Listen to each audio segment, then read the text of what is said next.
Hey everyone. Um, Sorry, I didn't mean to do that sigh at the beginning. It's just it's late, and it's nearly 2 o'clock in the morning, and I'm playing golf on GTA Online because it's relaxing. I was thinking today, this morning, I do a commentary video, and yes, this is live. I'm playing golf as we speak. Um, Giving it my best shot, pun intended. And yeah, I was just thinking, I'm in a chatty mood. No one else is really awake. I'm thinking, why not just do a commentary video? Why the hell not? Not quite sure what to talk about, but I'm hoping not to talk about coronavirus because I'm just sick of that shit. I'm sure you guys are sick of that shit also, because I'm definitely sick of that shit. You get me? Instead, let's talk about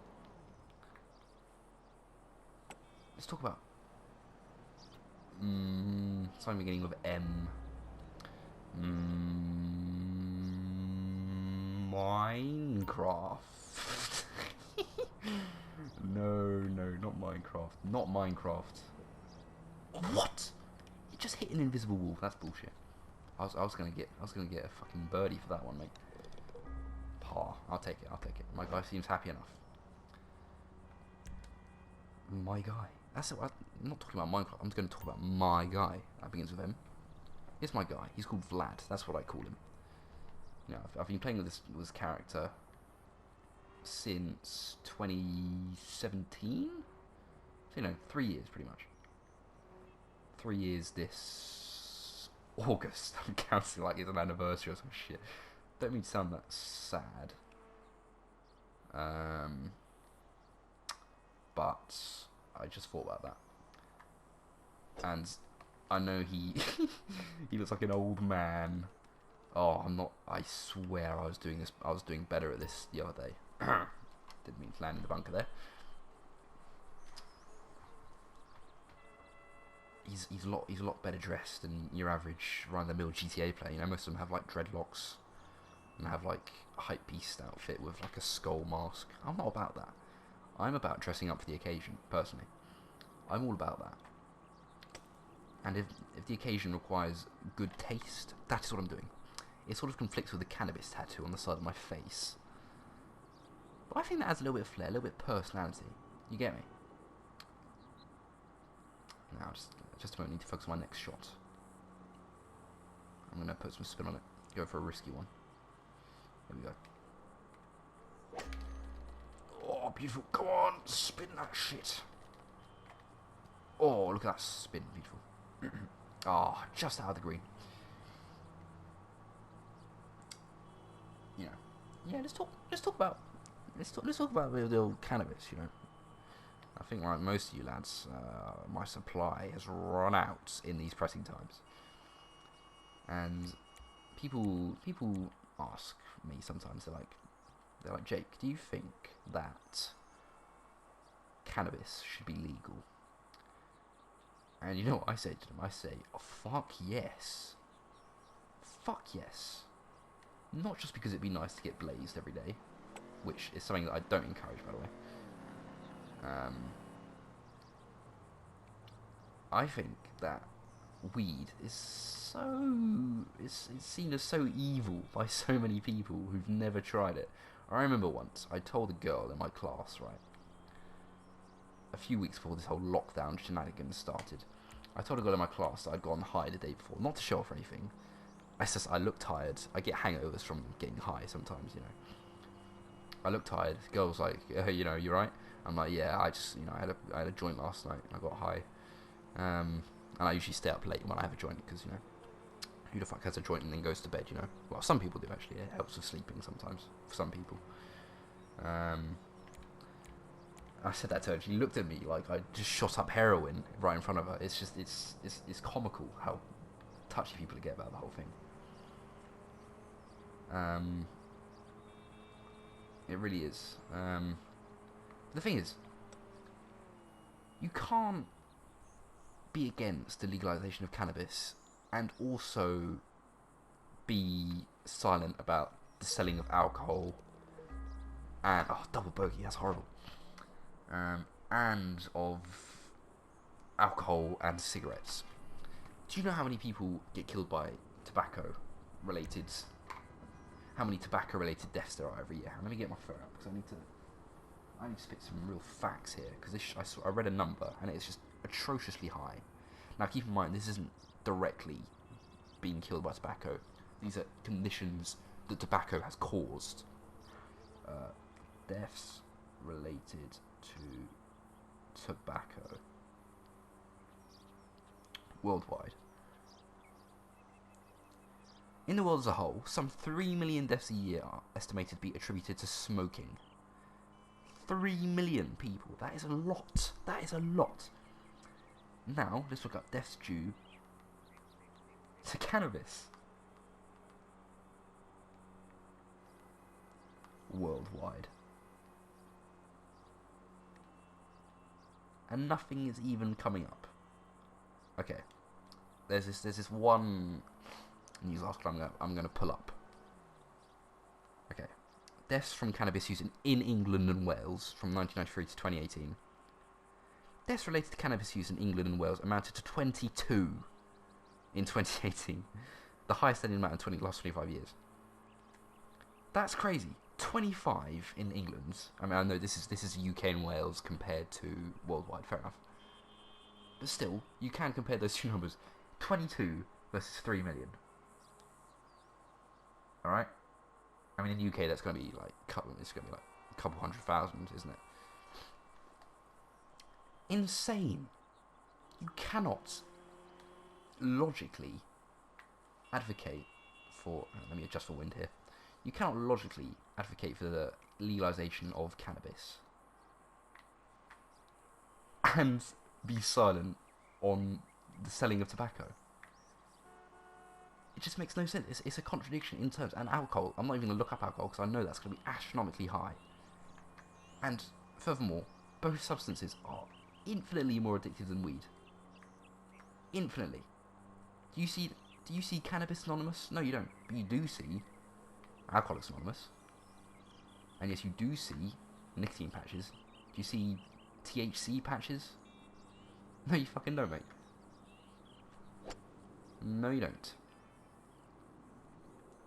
That's what I'm saying. What I'm saying is that you cannot...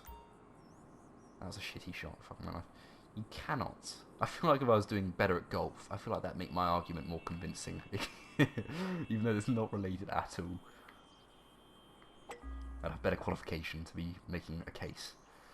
Hang on, what's the par on this? Let me just check this real quick. So yeah, basically what I'm saying is 3. Okay, gotta guess. What I'm saying is that you cannot be against cannabis and not bring up alcohol and cigarettes. Oh god, this is atrocious. I apologise. Alright, I'll stop complaining about my gameplay now.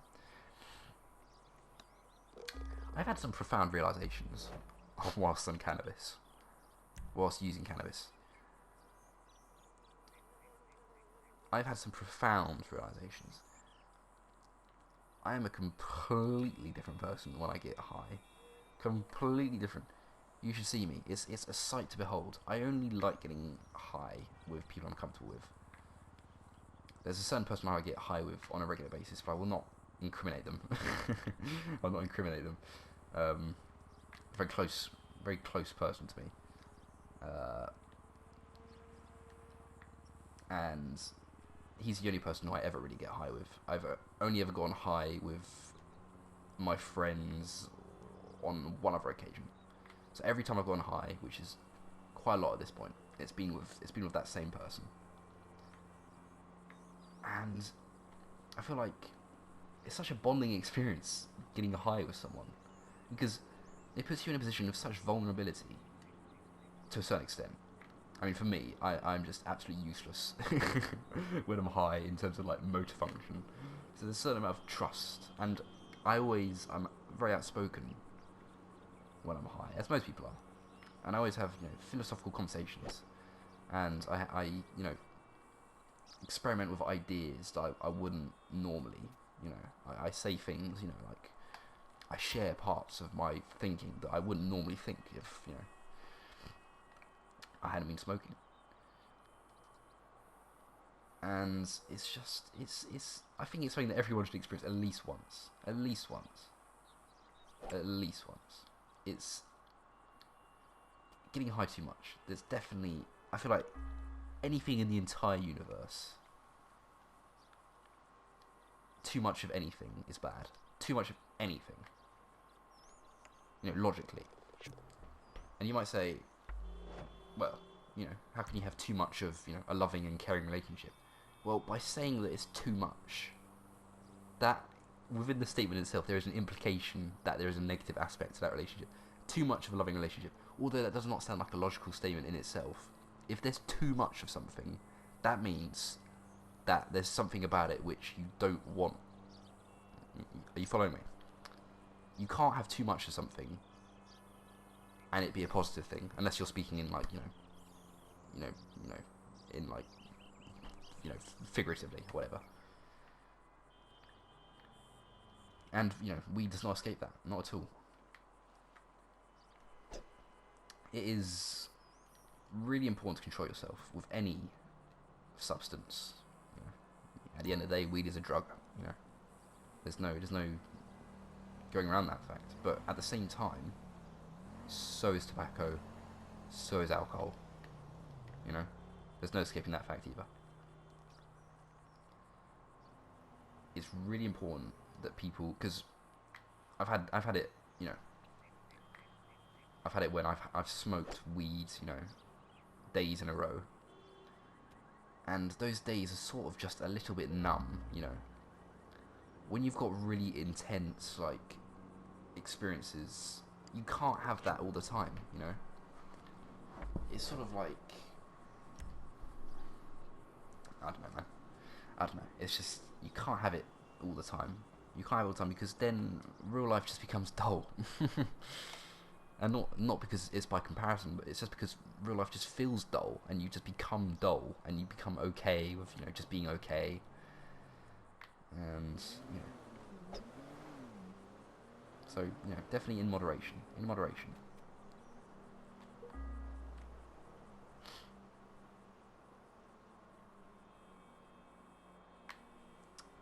I remember first time I had 2 joints in a row. Not in a row, but I had 2 joints in the same day. I'm not an avid weed smoker, contrary to what this video would suggest.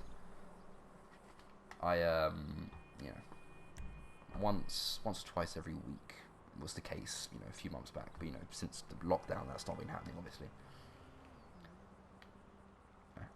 It's just, you know. But so when I do, the first time I smoked 2 joints in one night, I was absolutely zooted, man. Chonged out of my mind. It really was quite something. So I'd had a joint, and it was a little bit after I'd had the first one that I had the second one. And like within moments of smoking the second one, and by moments I mean like, you know, a 2-minute span, I started seeing shit. I had the most, I don't know what the word is, I was about to say profound, but it wasn't exactly like an introspective realization of anything. It was more just like a vision I had. It's really, I've tried to describe this to the person, my smoking partner, my smoking buddy, but I feel like they just don't get it. Like, I feel like I can never really communicate it effectively, basically. You have to imagine this. Close your eyes and imagine this, right? Imagine that what I'm describing to you, before I start, I'm going to preface this. Imagine that what I'm describing to you, imagine it from the perspective of a camera, right? Imagine this is like a video. Because that's how my thoughts play out, right? It's like there's a camera. I feel like that's, for most people, that's the case. So maybe it's not that difficult to imagine. I'm just right off the bat, I'm, you know, making sure we're on the same page. So, when I'm describing camera angles, just imagine that's the perspective you're seeing of the vision I'm having. So I'm sitting out in the garden, right? I'm sitting out in the garden, and it's nighttime, because I only really smoke at nighttime, when it's dark. And the back of my house, across the river. There's a river behind my house, and then there's a few trees, and there's another. Fucking hell, another bogey. Jesus Christ. I said I'd stop complaining. Sorry. And behind those trees and houses, there are these old lampposts. Because it's funny, because the houses behind my house, the houses are a lot bigger. And, you know, people that live there are all kind of minted. And so the street they live in, it's old, and it's been, you know, like, it's been preserved. And they've got these old street lamps. These, you know, like the candlelit ones, but they're not candlelit. They're the old ones with glass in, like, framing. The tool boxes that've got glass around them. They've got the bulb inside, the old bulbs, and they're like really yellow and orangey. It's got one of those. It's got a row of those along. I've never been down the road myself, but you can see it at night. You can see the lights at night. And I was sitting down with my smoking partner, my smoking buddy, and I was just looking at them. And through the trees, this light made it look like the branches were going across, you know, the trees were, you know, quite a way ahead of the light. But it looked like, and you know, you have to remember that I was high during all this, so I'm seeing shit anyway. Throughout all of that, throughout the tree and the light, it looked like a window. I instantly got this sort of like nostalgia, right? I saw it looked like I'm sorry, I'm taking really long to get to this. It looked like a window that had barricades over it, and by barricades I mean, you know, like wooden planks across it, and it looked like someone boarded up the window.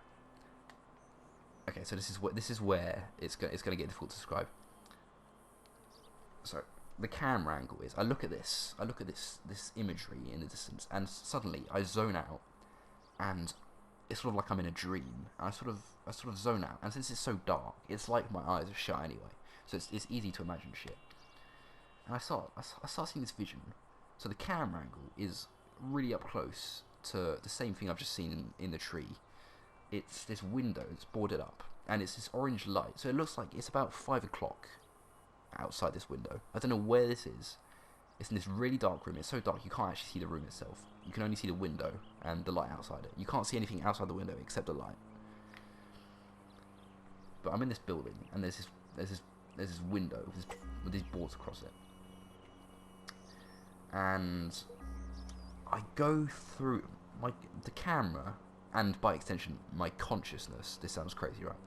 The camera and the consciousness, it slowly starts zooming in towards it starts moving towards this window. And okay, right, this is going to be difficult to describe. So okay, short side note. I have in my mind these memories, right? Sort of the kind of thing that happens when you smell a candle and you don't quite know what it reminds you of, but it reminds you of something, right? I've got a whole collection of those moments inside my head, and they're so vivid, it's like I was actually there. Now, I'm not a religious man, and sometimes I'm like, are these past lives or something? Past lives, maybe. I don't know. You know, when I think about past lives, I don't have a religious spin to it. Sometimes I think that, you know, the same consciousness passes through different people. So anyway, all these, and I've got a whole strand. I've got dozens of, you know, like these memories in my head, these like images, and my consciousness goes through this window, and the camera goes through this window, and as it goes through it, I sort of had this realization that all these images I have in my head, these are all past lives, and I've lived through all of them, all these ones I've got in my head. And at the same time, it's like I start to feel sad, because it feels as if the life I was living right there, and you know, the life I'm living right now, it felt like, because it felt like the whole universe was sentient. It felt like, if it was like the Matrix, right? The universe was fooling me into thinking that, you know, I was, you know, this was all real, and it was all real, but it's being manipulated by the universe. The universe is sentient, and in fact, I'm the only conscious being in the entire universe. This is it's weird describing this. It's not satisfying to describe this because it makes so much sense in my head, but when I describe it, it sounds absolutely bonkers. Like, this is absolutely crazy. Anyway, I'm the only sentient being in this universe, and all these past lives, I've lived through them, and this one and since I've realised, and the universe knows I've realised that I'm living in like a not a simulation, but in like an illusion almost. You know, this is one life amongst, you know, countless hundreds. Since I've realised that, I suddenly believe that because I've realised that I'm going to be forced out of this life into the next one. It's going to start all over again until I realise in that one that I'm living in, you know, an illusion, and then I get taken out of that life and put into the next one. It's crazy, absolutely crazy. And I had that realisation, and I was just like, what the fuck? I just sat there, and I was like, what has just happened? And I was like, what the fuck? What the fuck? That was the craziest. And that, ladies and gentlemen, is the story of the craziest joint I ever had. The craziest 2 joints I ever had. Oh man. But yeah, I think that's about it for today. that's enough stories about my weed smoking. And you know, to any law enforcement entities listening to this, if I ever get prosecuted for, you know, possessing, one, and this video is used in court, one, it's hugely ironic that weed is illegal and cigarettes and alcohol remain legal, and also it was all bullshit. Okay, just for the sake of this, none of this was true. It was all a massive lie, just doing it for the views. Alright? Alright. Thank you everyone for watching. You know, I've got all the time in the world, so who knows, I might make more videos like this. But thank you for watching, and if you stuck around this long, I'm glad you did. Alright? Cheers guys, I will see you in the next one, and before I go, let me hit a motherfucker on the back of the head with a golf club, because that was a shocking golf match. Gotta find a bitch, gotta find a bitch, gotta find a bitch, and bitch doesn't necessarily mean a female, or a female dog. I love dogs, so that is not happening. It could be a male, such as this one. This shit's fucked up. This shit's fucked up. This is a fucked up universe, my friend. Come on in. Ah, oh, pussy. Pussy! Come back here, come back here, come back here, come back here, come back here, come back here, come back here, come back here, come back here, come back here, come back here, come back here, come back here, come back here, oh, come back here, oh, come back here, oh, come back here, oh, yeah, yeah, fuck you. Thanks for watching, guys.